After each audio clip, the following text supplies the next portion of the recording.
everybody. This is Jeff Veale, the business guru, coming to you late at night, like about 11:30 at downtown Manila, right? And running behind schedule. It was a bit of a bad storm here, put me off track. But hey, guess what? I recovered. I'm doing pretty good. Got a wonderful guest today. I've got to get my iPad out because my printer won't work while the printer won't work during a storm. So here we go. Now I've got to unlock it again because it locked up. It's always the way. Here we go. Now, this gentleman, his name is Eric Bosnyak. He's a founder. Company name, EBC Coaching and Consulting.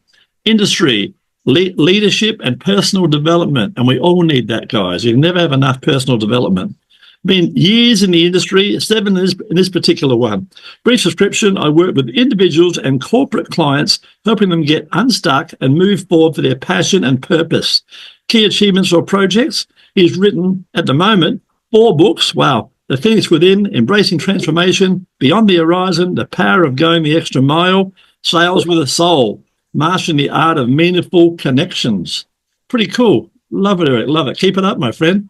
You know, you obviously know what you're doing. And Faith and Fortune, the Christian's Path to Prosperous Leadership. Personal motto or philosophy, lead with intention, deliver extreme value with a servant, his heart. Not bad. Interesting fact about himself, I had a breakfast meeting scheduled on the morning of the 9/11. Wow. At the windows of the world. I rescheduled in the middle of the night. Wow. How cool is that? And this is a true story, Eric. There's something out there in the air, I'll tell you now. I don't know what it is, but what happened, I sat up at 4 o'clock in the morning. I'm an old man, right? I was about 70 then. I sat up at 4 o'clock in the morning for no reason. I've never done it in my life. I turned on the TV just as the plane was hitting the tower, right? Mm. And I thought to myself, wow, I might watch this. This is a pretty good movie. I dead set for 5 minutes. I thought it was an action movie. I'm watching, you know, and I thought, you know, then it dawned on me, shit, this is for real. And then you feel so useless. I was sitting there thinking, oh, shit, who can I ring? I'll ring all my mates. Did you see what happened? And I'm thinking, I can't ring these bloody guys at 4 o'clock in the morning. I think I'm a nutcase, you know, but then I was enthralled as I watched it. And in our lifetime, oh boy, what a shock it was, my friend. And what a lucky man you are. What a great story that is. Your story, that's an amazing, you know. I tell you, that was a pivotal point, right? Oh. And ironically, you mentioned 4 in the morning. That's when I popped up out of bed and said, I need to move this meeting to the end of the day with 3 other meetings, and fired off an email. And about 6:30 in the morning, the 3 people got back to me and said, sounds like a plan. We'll catch up later in the day. Maybe we'll go out after hours. And I went about my day. So and the other guys were supposed to meet you there as well? Yes. So 4 of you never, did the other 3 go? No. I get an email from them or a text just about every year now, just saying, wow, my life is different because of that email, because of that cancellation. They've gone on to have kids that they would never have had. Yeah. And it was a generation ago now, hard to believe. Wow. And that put a profound impact on me, Jeff, that I'm made for more. I've got to do something else. I can, 36 years in the insurance world. Yeah. And, I can schlep insurance policies like the best of them. Yeah. But there's something more to this. Absolutely.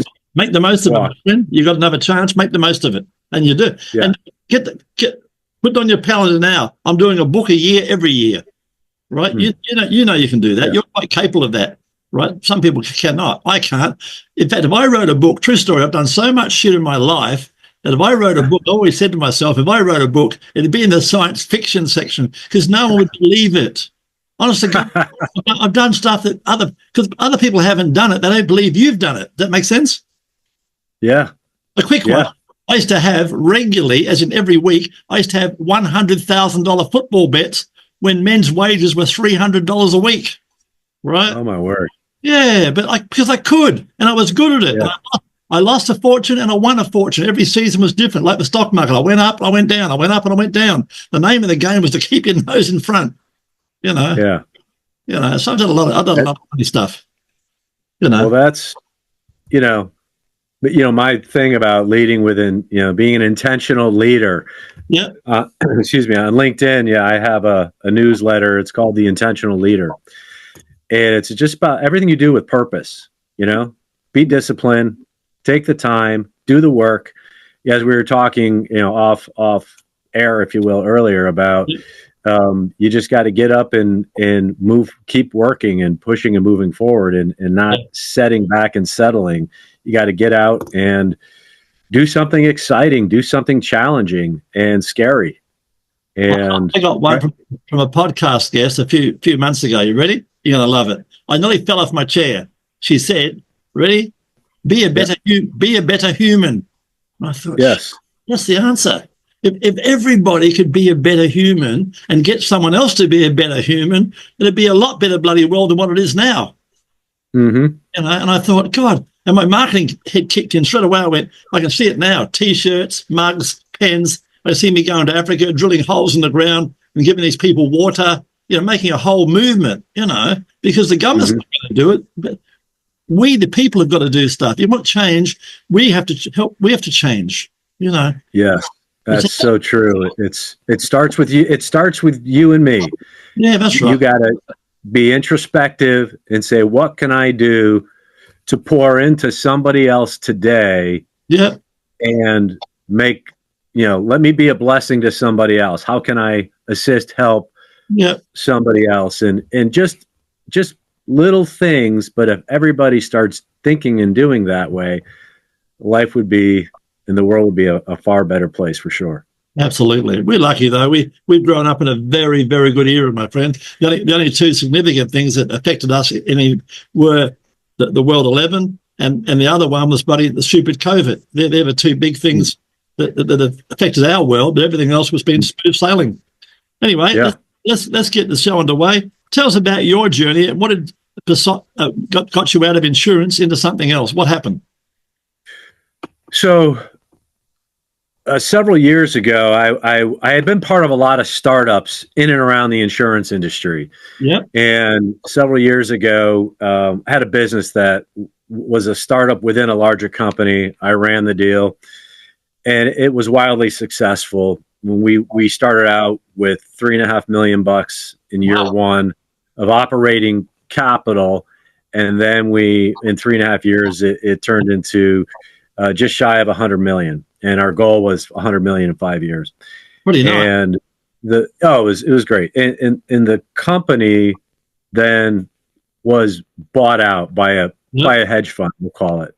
Yeah. And they decided to get back to their core business. And what we were building was sort of a side hustle, a really good side hustle. Yeah. And what I had accumulated, we had built up about 100 full-time employees, plus we had another 200 plus 1099 people selling our insurance products through our agency, which generated the kind of revenue it did.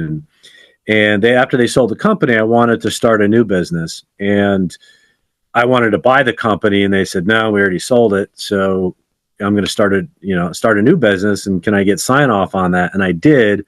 Yeah. But unfortunately, those people who signed off on it, they got let go a few weeks later. And long and short of it was, I got investors. We got a business up and running for about 6 months. We started generating revenue in a similar business. Yeah. And then we got shut down, lawsuits and things like that. And it really, I fought the thing to the best of my ability, and it was expensive, right? It cost a lot of money, time, and resources. Yeah. And during that time, I decided to just focus on helping other people. I can't sit here and stew in my own problem. Yeah, I've got to go help someone else. And out of that was born a business called HPG, Helping People Grow. And if I could just pour into people, mentor people, an opportunity will arise. Absolutely. And as a result, I started developing these contracts, if you will, helping companies that were at the tipping point. Hey, how do we get to the next level? How do we scale? Yeah. In and around my wealth of knowledge in the insurance industry, in particular with employee benefits. And so that evolved, but those were short-lived, 6 months, 2 years, what have you. And then I finally decided not that I see myself as old, but on paper, some people might say, oh, he's 36 years in this game. He's not going to stick around. Yeah. So I just decided to rebrand myself, EBC Coaching, launch my new website, start promoting my books, and looking for opportunities to really help people, but package it in such a way that it's affordable for them. Yeah. And how they can pay for my services. I'm tired of giving it away. Yeah, sure. So, and I'm part of two mentoring programs. Yeah. And where I'm proofing out what I know how I can help people, and it's a lot of fun. But then I have those that are saying, hey, you know what? I'm willing to pay for your services. Nice. Because we connect. So that's kind of where I'm at today. It's taking my life's work and experiences, Yep. the 9/11 thing. I've been blessed to have a marriage for 36 years and 5 kids and 2 grandkids. Fantastic. And all of that has shaped who I am. Yeah. And if that can help 1, 2, 10, 100, 1,000 people, then that's my goal, is to get the story and get the message out. I get it. I'm the real deal. I've had 5 multi-million-dollar businesses. I lost 20 million when the bullshit COVID came along. Lost everything. Had to start again. And when I started again, I went on a different mission, like you, on a different mission. I said, I'm just going to share my knowledge. I know what to do. I know how to start and run a business. I know the challenges. I'm going to share that knowledge and help the rest of the world, for those who want to be helped. Right? I'm on the same journey as you, my friend. So I've got 36 team members here, and we're having a good go. What's been the most challenging aspect of your work, and how have you overcome it? I think the most, there's some irony here. So within my website, I talk about helping people get unstuck. Yeah. Right. Yep. And so I'm living that stuck thing, but I know what I need to do. It's like, I'm not going to just throw in the towel because I'm stuck. No magic wand, right? Yeah. It's really doing some of the things you share with me, getting involved in some networking groups. Yes. I like your idea about starting the Facebook group. Yeah. I definitely will do that. Yeah. And it's just getting more eyeballs on me. And I think podcasts is going to be a great way for me to do this. I love getting in front of the camera. I love sharing and interviewing and exchanging ideas. And so it's just one little snippet from these types of events could land the right person who could then get me in front of a bunch of other people. I'll give you an example, if you will. Buddy of mine from high school, haven't seen him in over 40 years. Yep. We had lunch together the other day, and he had reached out to me because he saw what I was doing, following me on LinkedIn. And I meet him at this restaurant, and I'm waiting for this lady. And the hostess is like, well, who are you waiting for? I go, I'm not sure. I haven't seen him in 40 years. And we sit down, we break bread, we have a great time. And he's like, hey, I have some people, because he has a coaching business as well, and that I can't take care of the way I think you can. It was the crux of it. Yep. And it was exciting. It solidified my belief in where I feel I'm called to move now. Mm-hmm. And so getting unstuck is just putting one foot in front of the other and taking the risks and not concerning yourself with stumbling, fumbling, and failing. It's all part of the process. Absolutely. In your opinion, what are the key qualities? I'm eating a lot, sorry. I'm hungry. 11 o'clock at night. What are the key qualities or skills that have contributed to your amazing success? What do you think they are? I think it's my ability to listen, to be a sounding board, and to ask good questions that are very germane to that individual situation. So it's not like just, here's my script, here's my boilerplate, but it's having an aha moment with that particular person or business that I can leverage everything I've seen and heard in my, my 58 years on this planet. Love it. Love it. You got one other thing. You got integrity, my friend. That's a big one. You come across in spades with integrity, and only a few people have got that. I've given out, believe it or not, 5 gold watches in my lifetime to friends along the way. I send them out of the blue, no reason, no birth, no reason. Send them a gold watch with the word on the back, integrity. And one of them just recently, maybe 3 or 4 months ago now, I rang him up out of the blue, first time in a couple of years. I've been watching his progress. I said, Rob, you got an engraver in your city? He said, yeah. I said, good. Get down there, my friend, and cross out integrity and just put the word respect. And he goes, what do you mean? I said, you know what I mean, my friend. You've lost the integrity, so the best you can do now is respect. So get out there and get it done. See you later. And we move on. Anyway, that's not about it's about you. In your opinion, how do you stay motivated as you do and continue to innovate in your field every year? What's the story there? So I used to be really big on motivation.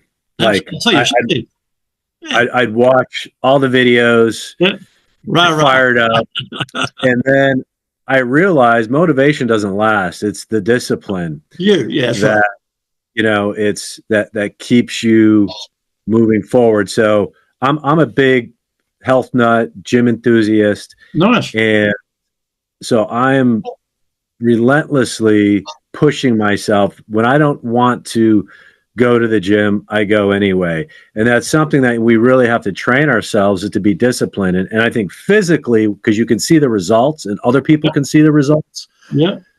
And that becomes kind of the way you do one thing is the way you do everything. So I'm disciplined in my health. I'm disciplined in my fitness. What I like to talk about is you have to get your faith right, your fitness right, your finances and family right to be a full dimensional person. So discipline in each one of these areas. When motivation's there, 2 thumbs up. That's great. But when it's not, having that practice of discipline. Funny is to talk about that, because my newest thing in about the last 9 months, I pretty much stole it from somewhere else. I read it or heard it or something. And what I teach all my new people now, I say, what do you do first thing in the morning? So I give them a routine. Like, none of us get up and check my emails. No, that's not a routine. It's get up, go for a walk, have a shower, have breakfast, and you don't touch your phone or your emails for the first hour. The first hour is all about you, right? Planning your day and what you do, Yeah, it's those daily rituals that get you going.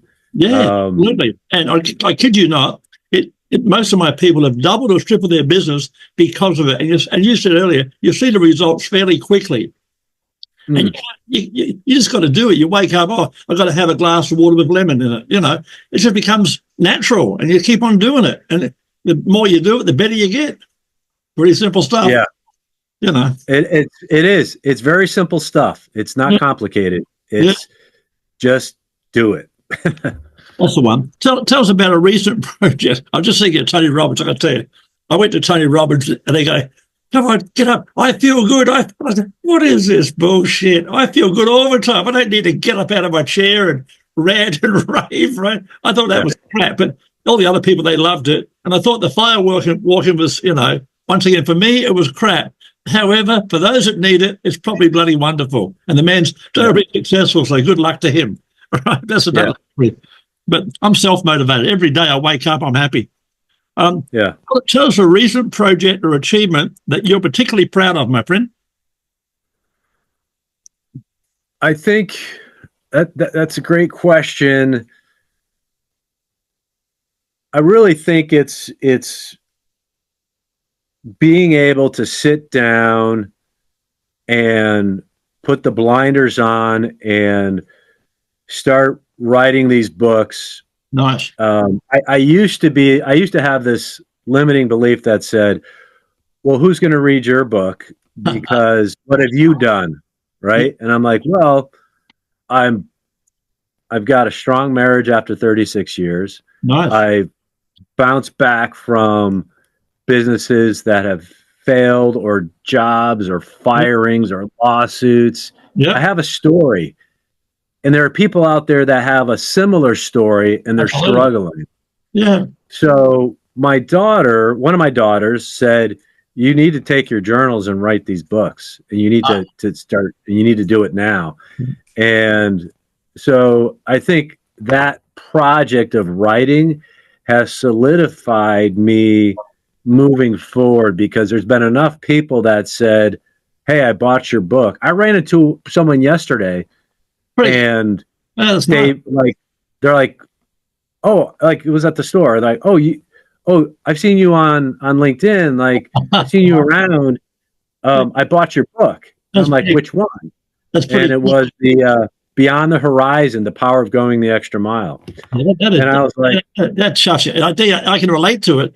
As you can see, I'm branded, right? I got the branded shirt on. I go to a local shopping centre and somebody goes out, hey, Guru. They're my name. And the guy comes over, he's a business guy. He says, I follow you. And I was so chuffed by all that. I said, hey, shit, this stuff works. Yeah. And so more of those things happening, so I mean, so project wise, it's the writing. And now I want to really leverage that to the coaching and consulting with some businesses. I'd stop the coaching and start mentoring. I reckon coaching's a crap word. It's overused. You've played the game. You got bruises and bumps and scars. You be a mentor. Be a mentor or a specialist. Don't be a coach.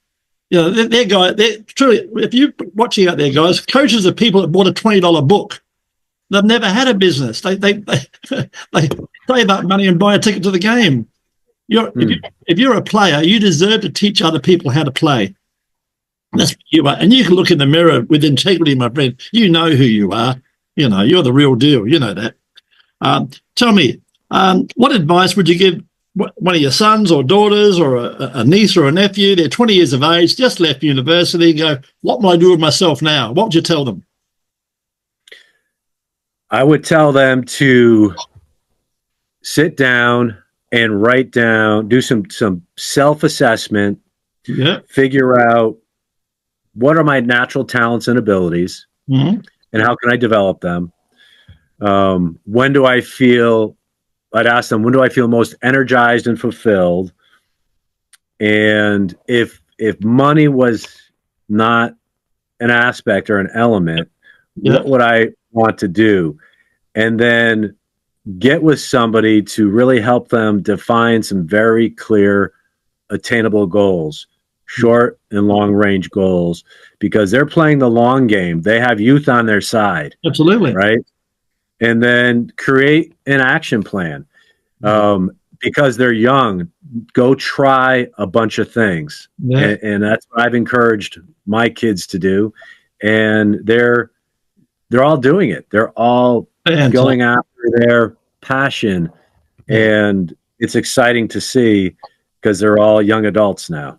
Yeah, nice. Like you're like being a coach on a football team. You've got your own team. Yeah, exactly. Pretty cool, huh? Pretty cool. I like it. Looking ahead, what are your goals and aspirations for the future, my friends? You keep climbing that mountain. You're at base camp. What are your goals and aspirations?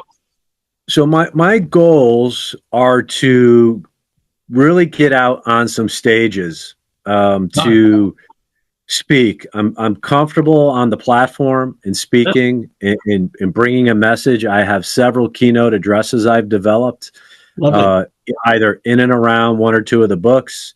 I have one called I'm Still Standing, and it involves some tragedy, some humor.